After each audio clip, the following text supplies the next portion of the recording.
My wife and I rented a cabin for a quiet week away. Now I'm not sure who was really staying with us. My wife and I have been married for 6 years, and we've always done the same kind of vacation. Beaches, hotels, too many people. This year, I wanted something quieter. I told her, let's just go somewhere peaceful. Somewhere we can hear ourselves think I found this small cabin in northern Maine. The photos made it look perfect. Pine trees, a little lake, one road in and out. I'm not the type to get paranoid, but I do like knowing what's around me. So before we left, I even looked it up on Google Maps, checked reviews, everything. Nothing weird. The first 2 days were great. We cooked, read, played cards. I remember saying to her that the silence there was the kind that makes you listen. You start noticing the ticking of your watch, the creaks in the walls, every distant sound. On the third night, we both woke up around 2 a.m. because of footsteps on the deck. At first, I thought it was an animal. My wife squeezed my arm and whispered, "That's not a raccoon." I got up, grabbed the flashlight, and looked through the window. Nothing, just fog and trees. I went outside, barefoot stupidly, but all I found were two sets of footprints on the deck.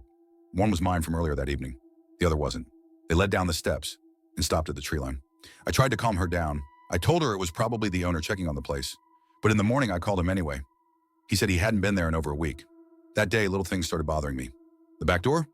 We always locked it, but it was open that morning. Some of our snacks were gone from the counter. My wife swore she hadn't touched them, and I hadn't either. We tried to laugh it off. But that night, I woke up again, this time to the sound of something moving inside the cabin. It was faint, like fabric brushing wood. I sat up, whispering my wife's name, but she was already awake, staring toward the kitchenette. "Someone's in here," she mouthed. I grabbed my phone for the flashlight, but before I could turn it on, there was a soft creak, right from the storage hatch in the ceiling, the attic. I'd never opened it. The next morning, I waited until daylight and pushed a chair under the hatch.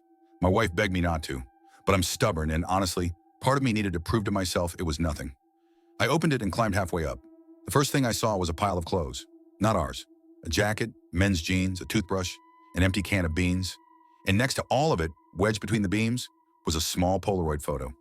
It was taken from inside the cabin. I recognized the back wall, the lamp, the couch, and us, my wife and I, sitting together, reading, smiling. We packed up that morning. I didn't tell her about the photo. I just said I wanted to leave early to beat the weather. But the whole drive home, I couldn't stop thinking, if there's one photo, there might be more. And someone, somewhere, still has the camera.